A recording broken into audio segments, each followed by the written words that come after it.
Vande Mataram network 10 पर बिहार झारखंड की बात देख रहे हैं आप और मैं हूं आपके साथ पूजा अग्रवाल। शुरुआत बुलेटिन की इस वक्त की बड़ी खबर के साथ करेंगे। पीएम मोदी की उच्च स्तरीय बैठक जारी है। यूक्रेन मुद्दे पर बैठक कर रहे हैं पीएम मोदी।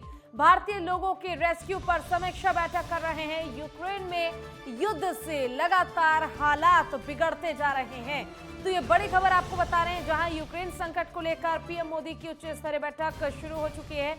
यूक्रेन मुद्दे पर बैठक किया जा रहा है। भारतीय लोगों के रेस्क्यू पर समीक्षा की जा रही है कि आखिर किस तरह से जो वहां पर भारतीय लोग फंसे हुए हैं, जो छात्र फंसे हुए हैं, उनका रेस्क्यू किया जा सके, किस तरह से उनको वापस स्वदेश वापस लाया जा सके। इन तमाम मुद्दों को लेकर उच्च स्तरीय बैठक जो है पीएम मोदी की जारी है। इस बैठक में कई तमाम बड़े अधिकारी मौजूद है। यूक्रेन के मुद्दे को लेकर इस बैठक में चर्चा होगी।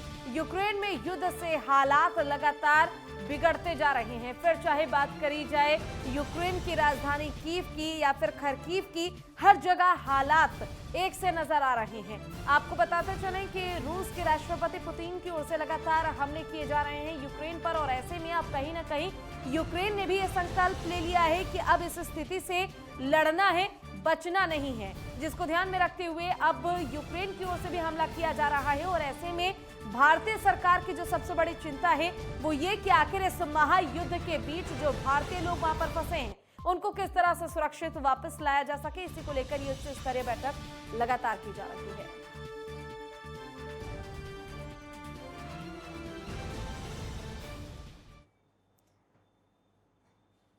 चलिए अब रुक करेंगे खबरों का। पंचायत सचिव अभ्यर्थियों पर हुए मुकदमे वापस करने की मांग को लेकर बीजेपी ने एक बार फिर से सरकार पर निशाना साधा है।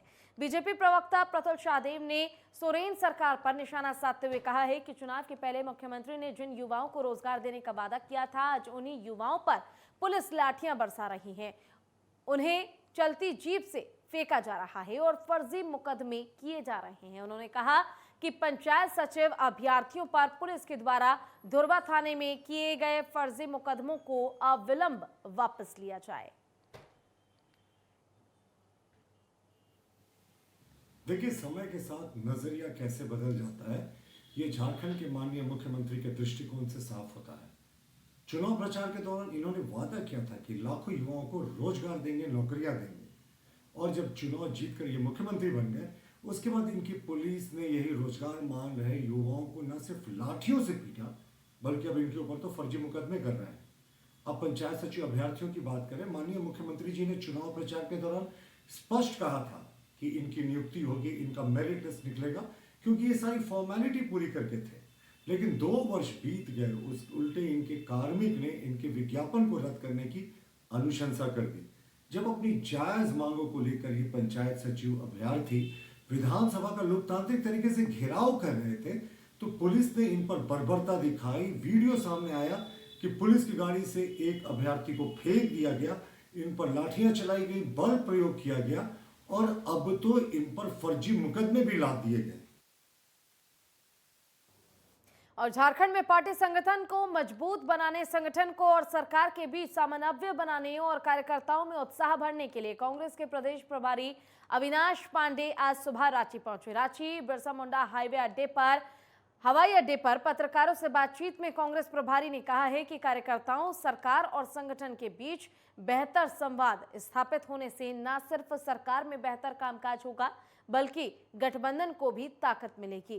तेलंगाना के मुख्यमंत्री के चंद्रशेखर राव के रांची दौरे के संबंध में पूछे गए सवाल पर जवाब देते हुए अविनाश पांडे ने कहा है कि वो एक दिवसीय निजी दौरे पर आए थे, झारखंड में उनका स्वागत है। उन्होंने कहा कि केसीआर भी यूपीए घटक के रूप में रह चुके हैं, उनकी विचारधारा भी एक समान है। बीजेपी को रोकने के लिए सभी को एकजुट होना पड़ेगा।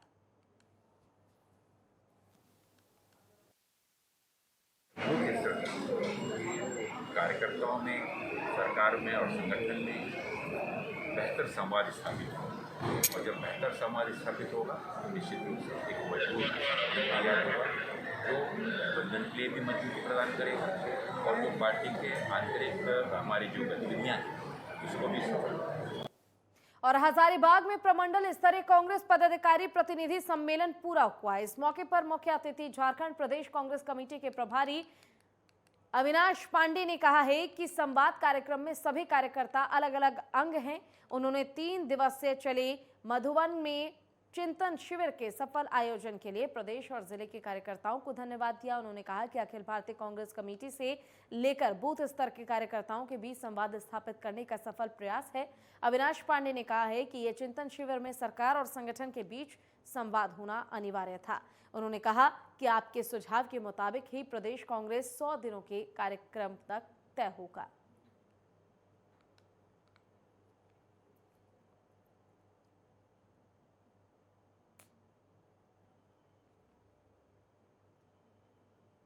तो वहीं संथाल परगना प्रमंडल में कांग्रेस अपने संगठन को मजबूत करने और विस्तार के लिए प्रमंडल स्तरीय कार्यक्रम करने जा रही है। कार्यकर्ताओं से लेकर कांग्रेस के बड़े नेता, मंत्री और झारखंड कांग्रेस प्रभारी कल दुमका के इंडोर स्टेडियम में प्रमंडल स्तरीय कार्यक्रम में हिस्सा लेंगे। झारखंड प्रभारी कांग्रेस अविनाश पांडे कार्यकर्ताओं से बात कर कांग्रेस की विचारधारा पर चर्चा करेंगे। दुमका पहुंचे ग्रामीण विकास मंत्री आलमगीर आलम ने कहा है कि झारखंड के 5 प्रमंडल में कांग्रेस अपनी मजबूत पकड़ बनाने के लिए कार्यक्रम कर रही है। इस कार्यक्रम के माध्यम से कांग्रेस को विस्तार और मजबूती देने का काम किया जाएगा।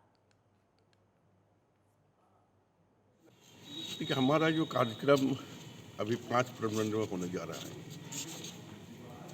ये पहला प्रमंडल हम लोग का हजारीबाग, हमारे माननीय प्रभारी आदरणीय अविनाश पांडे जी आ गए हैं और हजारीबाग जा रहे हैं। कल मेरे यहाँ दुमका प्रमंडल में है। इसी तरह 5 प्रमंडल में हम लोग एक कार्यक्रम कर रहे हैं।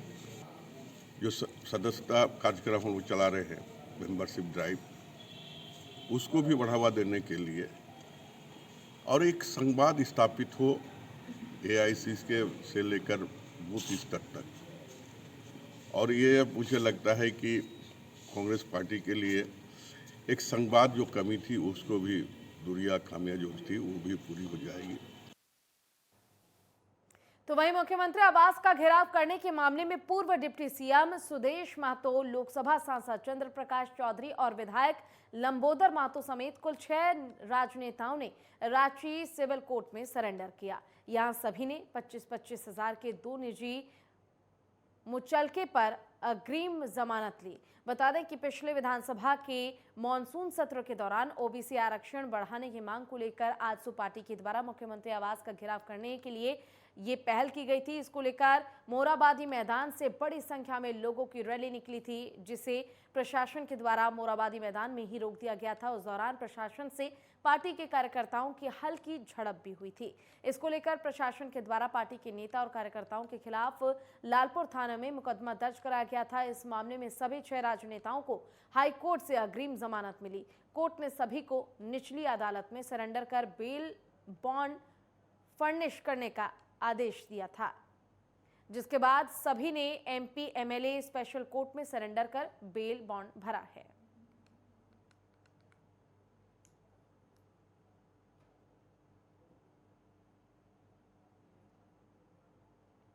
और यूक्रेन में फंसे छात्रों का लगातार देश वापसी लौटना जारी है। इसी कड़ी में सरकार के सहयोग से यूक्रेन से मेडिकल का छात्र संदीप कुमार लोहरदगा अपने घर पहुंचा है। अपने लाडले के सुरक्षित घर वापसी पर मां ने सरकार को धन्यवाद किया, तो वहीं देश के अन्य छात्र छात्राओं को सुरक्षित घर वापसी की अपील की। मीडिया से बातचीत में वतन लौटे संदीप कुमार ने यूक्रेन से बॉर्डर क्रॉस कर हंगरी और फिर दिल्ली और फिर रांची से लोहरदगा पहुंचने की पूरी जानकारी दी। छात्र ने बताया कि कैसे वो वॉर के दौरान यूक्रेन में भयावह स्थिति के बीच फंसा था। उसके स्थानीय लोगों ने मदद की, जिसके बाद वो सुरक्षित अपने घर लौट सका है। अब ठीक है, रांची में मिल लिया, सब हो गया, लेकिन यहाँ भी कुछ दिखाना होगा। क्या सर, इधर देखना है, इधर सर थोड़ा सा चेयर पे इधर। तो मैं बताना चाहता हूँ, मैं एक पोल्तावा एक अलग स्टेट है जो यूक्रेन का एक स्टेट है। तो वहाँ उस जगह वैसा हालात नहीं थे जैसे खार्किव, कीव, ओडेसा या लिविव जैसे थे। और बहुत अच्छा लगा कि हमारे जो प्रधानमंत्री हमारे लिए इतने कुछ किए और हमें फ़्लाइट अवेलेबल करवाई इस सिचुएशन में। हम उनको धन्यवाद भी देते हैं। देखिए सर, एक क्लियर हम बात बताएंगे, वैसे भी उस घड़ी भी हमको बेटा से बात हो रहा था, उतना हमको कोई महसूस नहीं हो रहा था कि मेरे साथ चाहे मेरे बच्चे के साथ कोई भी दिक्कत होगा, क्योंकि अपने आप को उतना विश्वास हम रखे थे कि मेरे बच्चा के साथ कुछ नहीं है। अभी भी जो मेरे पास आ गया तो बहुत अच्छा लग रहा है। जो भी मेरे बच्चे के लिए, चाहे पूरे भारत के बच्चे के लिए जो भी हेल्प किए हैं सरकार, उसके लिए बहुत बहुत धन्यवाद। और जो भी है, जो भी बच्चा अभी भी फंसा है, उसको निकालने के जितना जल्दी है कोशिश करे वो अच्छा है। गुमला जिले का रहने वाला एक युवक प्रिंस अनुराग तिर्की यूक्रेन में फंसा हुआ है। युवक को वापस लाने के लिए परिजनों ने प्रशासन से गुहार लगाई है। इसके पूर्व भी 3 लोगों को यूक्रेन से प्रशासन ने वापस मंगवाने में सराहनीय योगदान दिया है। दरअसल प्रिंस अनुराग तिर्की ने एक वीडियो के माध्यम से भी परिजनों को अपनी परेशानी की जानकारी दी। वीडियो में उसने खाने पीने को लेकर होने वाली दिक्कतों के बारे में भी जिक्र किया। उसने बताया कि ना तो भोजन मिल रहा है, ना ही पानी मिल रहा है। प्रिंस की चाची स्वाति तिर्की की माने तो उनका भतीजा प्रिंस वहां डॉक्टर की पढ़ाई कर रहा था, जो युद्ध के कारण वहां पर फंस गया। प्रिंस के परिजनों ने सरकार से मदद की गुहार लगाई है।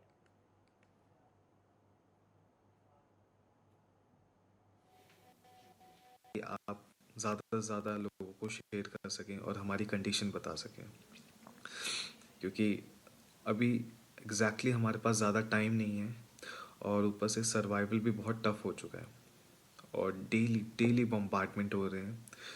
इवन हमारे लोकेलिटीज़ के पास या यूनिवर्सिटीज़ पे, और एम्बेसी ने अभी तक सिर्फ ईस्ट साइड के लिए किया है, ईस्ट यूक्रेन के लिए, और हम वेस्ट यूक्रेन में एक्चुअली। सुमी के हॉस्टल नंबर 2 में बच्चा फंसा हुआ है और बंकर में रहता है। बहुत ही कठिनाई है, इतना कठिनाई है कि वो बूंद बूंद पानी पाइप से ले रहे हैं। बिजली पाइप सारा काट दिया गया है, जिससे उनको काफ़ी कठिनाई का सामना करना पड़ रहा है। परिवार की स्थिति इतनी चिंतित हो गई है, दयनीय हो गई है कि कुछ कहने में असमर्थ हूँ। 3 बच्चों की सूचना हम लोग को थी। एक कामडारा की सोमिया है और एक रितेश करके सोसो मोड़ का गुमला का, और एक सिसई भदौली का एक बच्चा था अभिषेक। ये तीनों बच्चे वापस आ चुके हैं। इन तीनों की सूचना हम लोग को थी और सरकार को हम लोगों ने इंटीमेट भी कर दिया था। और सरकार के पहल पर जो भारत सरकार के द्वारा विमान भेजा जा रहा है, तीनों बच्चे वापस आ गए हैं। लेकिन एक बच्चे के अनुराग प्रिंस तिर्की के बारे में आज पुनः सूचना मिली है कि वो यूक्रेन के सुमी शहर में फंसे हुए हैं।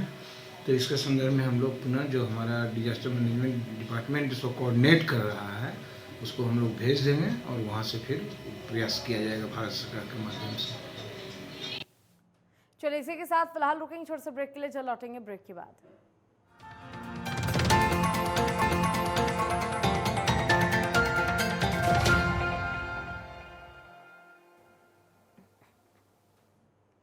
और ब्रेक के बाद एक बार फिर से स्वागत है आपका। खबरों में रुक करेंगे झारखंड के हजारीबाग की बात करेंगे, जहां पर रानी झांसी परेड ग्राउंड में सीमा सुरक्षा बल के 375 नव आरक्षकों ने दीक्षांत समारोह में हिस्सा लिया। इन लोगों ने 44 हफ्ते की ट्रेनिंग पूरी कर ली है। इस बैच में ट्रेनिंग लेने आए सभी लोग असम, केरल, तेलंगाना, जम्मू कश्मीर और फिर पौंडीचेरी से है। दीक्षांत समारोह के मुख्य अतिथि PS बैस महानिरीक्षक ने सलामी ली और परेड का निरीक्षण किया। दीक्षांत समारोह में शामिल 375 नव आरक्षकों ने संविधान की रक्षा, राष्ट्र की एकता, अखंडता और प्रबुद्धता बनाए रखने के लिए खुद को समर्पित करने की शपथ ली है और शानदार ड्रिल और मार्च पास्ट कर दर्शकों को मंत्रमुग्ध कर दिया। इस दौरान मुख्य अतिथि ने ओवरऑल बेस्ट परफॉर्मेंस समेत विभिन्न विषयों में उत्कृष्ट प्रदर्शन करने वाले नव आरक्षकों को पुरस्कार देकर उनका मनोबल भी बढ़ाया।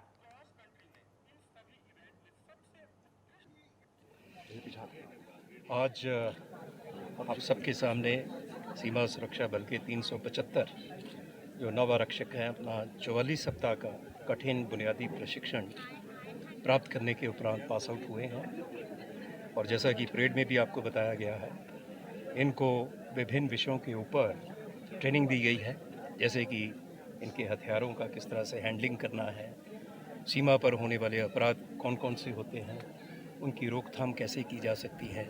इसके अलावा इलेक्शन ड्यूटीज़ और कभी अगर प्राकृतिक आपदा आ जाती है और मानव अधिकारों के बारे में और फोर्स के बाकी जितने भी विषय हैं उनके बारे में इनको प्रशिक्षण दिया गया है।